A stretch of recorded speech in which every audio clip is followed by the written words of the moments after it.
Before we begin, if you enjoy story narrations like this, consider subscribing so you don't miss future ones.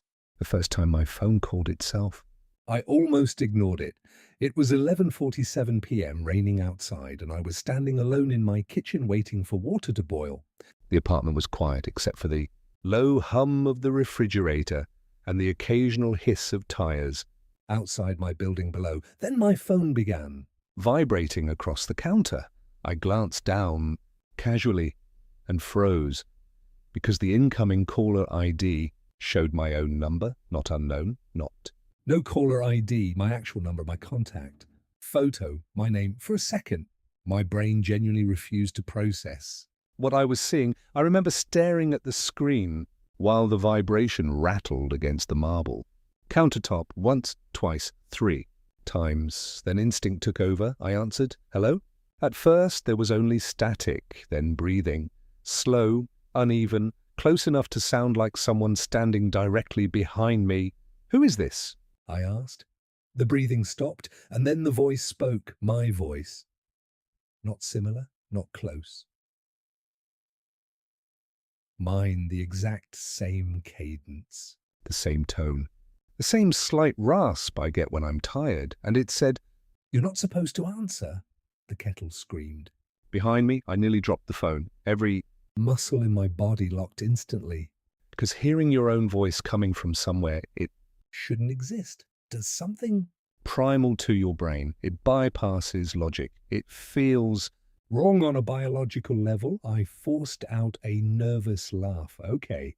Funny, who is this?" The voice didn't laugh back. "Listen carefully, since," it said.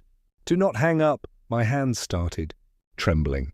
I switched the phone to speaker and slowly backed away from the counter like distance somehow mattered. The voice continued calmly. "I don't have much time." I remember swallowing hard before asking, "How are you doing this?" There was a pause, then, "Because you already did." That sentence stayed in my head long after the call ended. The conversation lasted exactly 9 minutes and 42 seconds. I know because I checked the call. Duration 3 separate times. Afterward, and during those 9 minutes, the voice told me things nobody else should have known. Not passwords, not addresses, personal things. A scar behind my left knee from falling off a bicycle when I was 11. A poem I wrote once at 19 and deleted immediately afterward. The exact smell of my mother's soap the day my father left home. It even repeated something I whispered to myself during a panic attack 3 years earlier while sitting alone in my car, something nobody had heard. By the end of the call, I wasn't scared anymore. I was disturbed.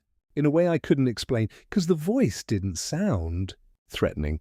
It sounded exhausted, like someone carrying memories too heavy to keep holding.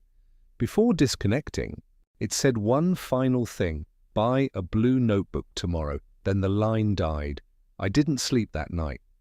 I sat on the couch, replaying the call repeatedly, trying to convince myself it had to be AI voice cloning, caller ID spoofing, some elaborate prank. Those explanations existed, technically, but none of them explained how the caller knew things buried so deeply inside me that even I barely remembered them anymore. The next morning, against all logic, I bought the notebook, blue cover, hardback, cheap paper. I told myself it was curiosity. Nothing more. 3 days later, the second call came. I was at work when my phone vibrated in my pocket. Again, my number. This time, I answered immediately. "You answered faster," my voice said. I stepped into the office stairwell. Heart pounding. "What do you want?" "To help you remember." I laughed nervously. "Remember what?" But instead of answering directly, the voice began listing things that hadn't happened. Yet specific things. "You're gonna miss your train tonight. You'll meet a woman named Aisha tomorrow morning. You're going to lie to your sister this weekend." I almost hung up, except every single thing happened exactly as described. That night, I missed my train because of a medical emergency on the platform. The next morning, I met a woman named Aisha at a coffee shop after she accidentally took my order, and on Saturday, I lied to my sister about why I couldn't visit. After that, the calls became regular, never at the same time, Never predictable, sometimes late at night, sometimes during work. sometimes at 3 a.m. while The city outside my apartment sat completely silent. Each call contained instructions. Small things at first. Call your sister, take the bus instead of driving, don't go near Elm and Third, tomorrow. I followed some. ignored others. Then one afternoon I ignored the warning about Elm and Third, and 20 minutes later, I watched an SUV slam through a red light exactly where I would have been crossing. That changed everything. After that, I started listening carefully. I filled the blue notebook with dates, times, phrases, warnings. The calls started feeling less random and more like breadcrumbs leading somewhere I couldn't yet see. Then one night, the voice told me, "Leave bread on your windowsill." I almost laughed, but by then the calls had predicted too many things correctly. So I did it. For 3 nights, I left half a loaf of bread outside my window. On the 3rd night, a stray black cat appeared, ate part of the loaf, and knocked something small onto the floor before disappearing, a rusted key.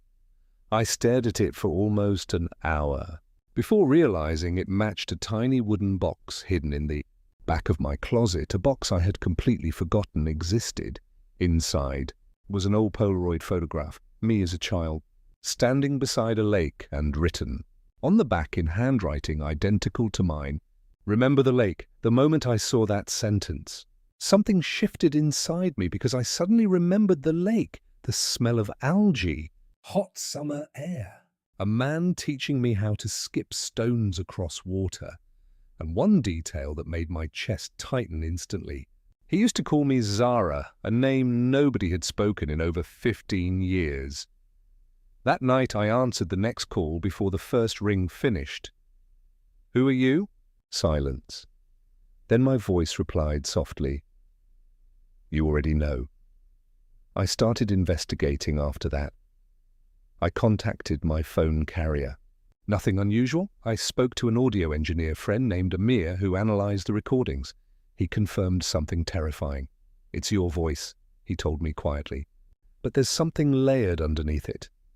We isolated frequencies from the recordings, and hidden beneath the static, there was music, a lullaby my mother used to hum when I was little. At that point, the situation stopped feeling like harassment. It felt personal, intimately personal.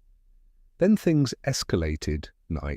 I came home and found a Polaroid taped beneath my kitchen table, a photo of me sitting beside someone whose face had been scratched out. Fresh ink on the back read, "Meet me at the pier. Midnight, I should have called the police instead." I went.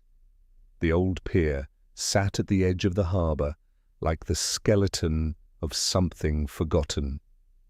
Rotting wood, black water, cold wind cutting through the fog, and standing at the far end of the pier was someone holding a red umbrella. At first I couldn't see their face, only their outline. Still, waiting, my phone rang again, my own number. I answered slowly, and the voice whispered, "Walk closer." Every instinct in my body screamed not to, but I did. Anyway, step by step across wet wooden boards until finally the figure lowered the umbrella and I stopped, breathing, because the face underneath was mine, older, tired, but unmistakably mine. The figure smiled sadly. "You remember now," they said. I physically stumbled backward. "What the hell are you?" The older version of me sat calmly on the edge of the pier. "An echo," they said softly. A version that made different choices. Nothing about the moment felt real, and yet everything about it felt emotionally true in a way I can't explain. They told me things no stranger could possibly know, not just memories, regrets, private guilt, Buried shame. moments I had spent years trying not to think about. Then they said something that hit harder than anything else. The calls were never meant to scare you. They were meant to stop you from becoming me. The wind moved across the water between us. I asked the question that had been building inside me for weeks. What happened to you? The older version of me looked out toward the black ocean. You stopped remembering, they said quietly. And eventually, You stopped recognizing yourself. Then they handed me another blue notebook, older, worn, filled with pages of handwriting, identical to mine. Inside were entries describing almost identical to my own, except slowly consumed by isolation, regret. an emotional numbness, a version of me that stopped calling family, stopped caring, stopped feeling connected to anyone. The calls, the warnings, the memories. They were attempts to pull me away from that future, to change me, I whispered. To save you, they replied. For a long time, neither of us spoke. The harbour water moved quietly beneath the pier. Then finally, I asked, why call from my own number? The older version of me smiled faintly, because deep down, you only listen to yourself. That line stayed with me longer than anything else. When I finally looked down at the notebook, in my hands and then back up, the figure was gone, Alit. The red umbrella remained beside the railing. The calls became less Frequent after that night, but they never fully stopped. Sometimes weeks pass without anything happening. Then suddenly my phone lights up late at night, my number calling itself again, and occasionally, when life starts feeling disconnected, when I ignore people too long, or bury myself too deeply in work, I answer, and my own voice quietly reminds me, call your sister, go outside, don't disappear into yourself again. I don't know whether what happened to me was supernatural or psychological or something technology simply doesn't have language for yet. Maybe there are versions of us scattered across forgotten possibilities. Maybe memory itself can echo loudly enough to call back. I honestly don't know anymore, but I still keep the blue notebook. And sometimes late at night, while the city outside goes silent, my phone vibrates beside me, my own number appears on the screen, and before answering, I always hesitate, because part of me is still afraid of what I might hear, and another part is afraid the calls might someday stop forever. Did the story send chills down your spine? And from which city are you tuning in tonight? Let's meet in the comments. If you enjoyed this dark tale, you can support me with a super thanks so I can keep uncovering more gripping true crime stories for you. Thank you so much for your support.